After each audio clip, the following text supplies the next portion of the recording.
Artis dan penyanyi Sheila Dara merayakan ulang tahun ke-30 pada Sabtu, 24 September 2022.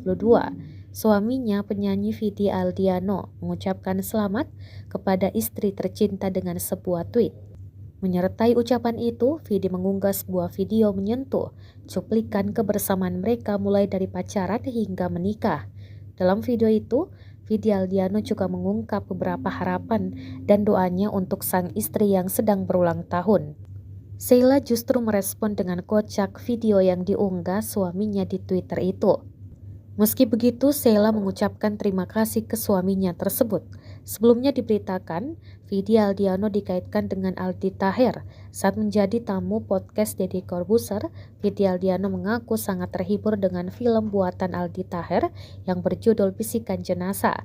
Vidi Aldiano mengatakan dia bahkan sudah 4 kali menonton film yang kini diunggah di YouTube tersebut. Gara-gara itu, Vidi Aldiano, Aldi Taher, dan Bisikan Jenazah menjadi trending.